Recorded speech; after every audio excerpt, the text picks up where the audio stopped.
بسم اللہ الرحمن الرحیم۔ شروع اللہ کے نام سے جو بڑا مہربان اور نہایت رحم کرنے والا ہے۔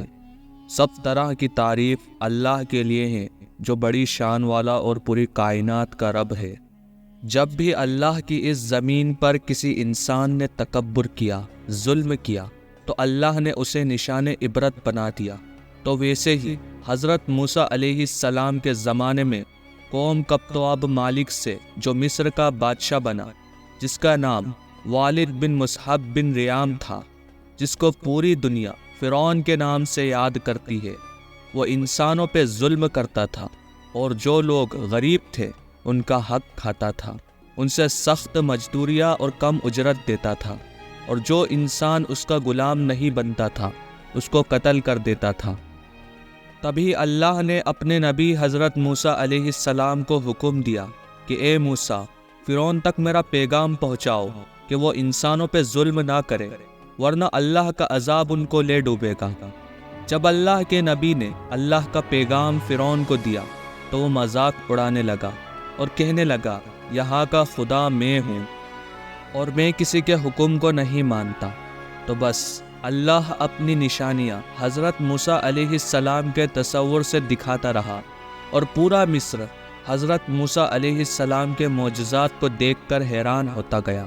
کچھ ایمان لے آئے اور کچھ فرعون سے سوالات کرنے لگے۔ بالآخر فرعون موسیٰ علیہ السلام کے معجزات دیکھ کر اس بات تک آ پہنچا کہ آج میں موسیٰ اور اس کی قوم بنی اسرائیل کو ختم کر دوں گا۔ مگر اللہ نے اپنے نبی حضرت موسیٰ علیہ السلام تک پیغام پہنچایا کہ اے موسیٰ، رات میں اپنی قوم کو لے کر اس شہر سے نکل جا۔ تو یوں حضرت موسیٰ علیہ السلام اپنی قوم بنی اسرائیل کو لے کر وہاں سے جانے لگے۔ اس بات کا علم جب فرعون کو ہوا تو وہ غضبناک ہو کر کہنے لگا، کچھ بھی ہو جائے موسیٰ اور اس کے ساتھیوں کو میں قتل کر کے ہی چھوڑوں گا۔ وہ اپنے جاہ و جلال کے ساتھ بنی اسرائیل کو ڈھونڈنے لگا۔ بس آگے آگے اللہ کا نبی حضرت موسیٰ علیہ السلام اپنی قوم کے ساتھ، اور پیچھے پیچھے فرعون کا لشکر ان کو مارنے کے لیے آتا رہا۔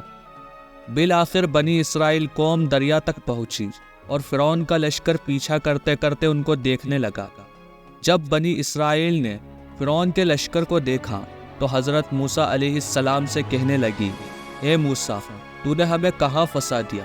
اب پیچھے فرعون کا لشکر ہمیں مارنا چاہتا ہے اور آگے یہ دریا ہے۔ اللہ کے نبی حضرت موسیٰ علیہ السلام فرمانے لگے، اے لوگو، گھبراؤ نہیں، اللہ ہمارے ساتھ ہے، یہ کبھی ہو ہی نہیں سکتا کہ فرعون اور اس کا لشکر ہمیں پکڑ لے۔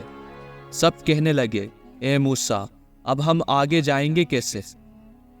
بس اتنی دیر میں آواز غیب آئی کہ اے موسیٰ، اپنی عصا اس دریا میں دے مار۔ تو بس جیسے ہی موسیٰ علیہ السلام نے اپنی عصا دریا میں دے ماری تو آدھا پانی اس طرف اور آدھا پانی اس طرف، اللہ تعالیٰ نے بیچ میں راستے کو واضح کر دیا۔ تو بنی اسرائیل کے کچھ قبائل کے لوگ کہنے لگے، اے موسیٰ، ہم آپس میں بنتے نہیں، اپنے خدا کو کہو کہ ہمارے لیے الگ الگ راستے بنائے۔ اللہ کے نبی حضرت موسیٰ علیہ السلام نے اس دریا میں 12 جگہوں پر اپنا عصا مارا اور 12 الگ الگ راستے بنے، اور وہ 12 قبائل الگ الگ ہو کر دریائے نیل سے جانے لگے۔ جیسے ہی یہ منظر فرعون اور اس کے لشکر نے دیکھا تو وہ بھی ان راستے پر حضرت موسیٰ اور ان کی قوم کے پیچھے آ گئے۔ جیسے ہی حضرت موسیٰ علیہ السلام بنی اسرائیل کے ساتھ دریا کے اس طرف پہنچے اور دریا کے بیچوں بیچ فرعون اور اس کا لشکر موجود تھا، تو اللہ نے پانی کو پھر سے حکم دیا کہ اب ویسے ہی ہو جا جیسے پہلے تھا۔ تو بس وہ پانی پھر سے مل گیا اور فرعون اور اس کا لشکر ڈوب کے مرنے لگا۔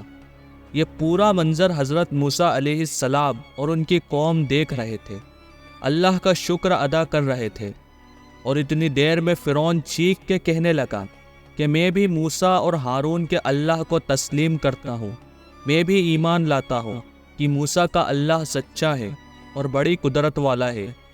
اتنی دیر میں آواز غیب آتی ہے کہ اے فرعون، اب ایمان لاتا ہے جب تو دوزخ کی دہلیز تک آ پہنچا۔ اے فرعون، ہم تیرے تکبر اور تیری لاش کو آنے والے لوگوں کے لیے نشان عبرت بنائیں گے، تاکہ ہر انسان یہ جان لے کہ زمین پہ انسان کو تکبر راز نہیں آتا۔